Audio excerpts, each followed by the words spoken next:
So now we're going to show you some of the things we've been working on since we shipped the original Gears of War game. We never stop working on new features in the Unreal Engine. It's always a work in progress. We're always adding more. So one of the major new things we've added is ambient occlusion technology. This technology enables us to add much more realistic dynamic shadows to scenes using a pixel shader technique. So a pixel shader traverses every single pixel in the scene and looks at how light reflects around and uses that to generate much more realistic shadow highlights on the objects in the scene.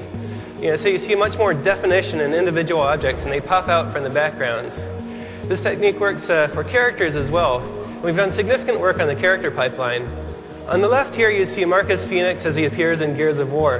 And on the right he's being rendered in our new character pipeline. You see there's much greater contrast in the shadows, much greater specular lighting bouncing off of the thing. You see a lot more detail in the character overall. It is also a lot more efficient and enables us to render a lot more characters in scenes.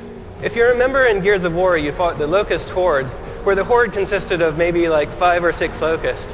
But now we can really build scenes containing hordes of creatures. And here we have over 100 creatures running around in real time using flocking technology.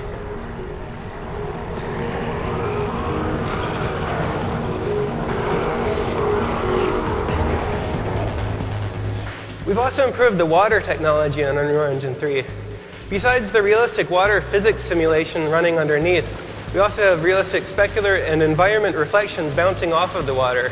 So it captures much more of the realistic liquidy feel you see there. We also have more dynamic interaction with the water, so more realistic sound effects, more realistic splashes using particle systems. And this scales to very large environments. So you can build your game taking place on a deserted island, or you can build that jet skiing game you always wanted to build using Unreal Engine 3. The engine now scales to much larger scenes like that. Now, Matinee is the system we use to build all of the Gears of War cinematics, the real-time cinematics that play back in engine. We've substantially improved this to give artists movie director class control over all of the objects in the scene, over cameras, over cuts. And we have a real-time preview now in engine that gives you all the visual effects of the real cinematic at a level that's not even seen in Hollywood now in their preview tools.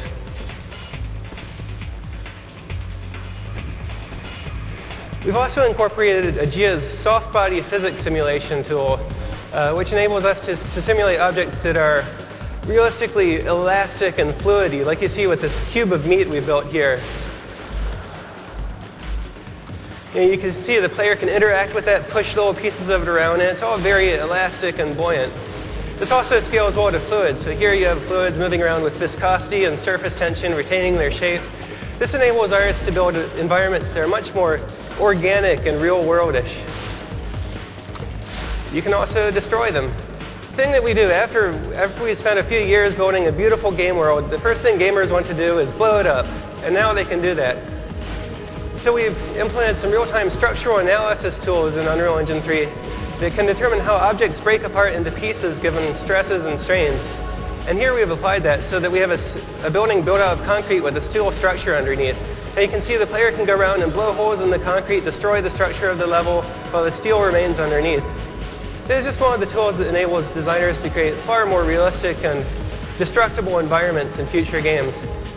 And these are just a few of the things we've been working on in Unreal Engine 3. We expect to have a lot more over the coming years as we learn to take more and more advantage of the Xbox 360's hardware power.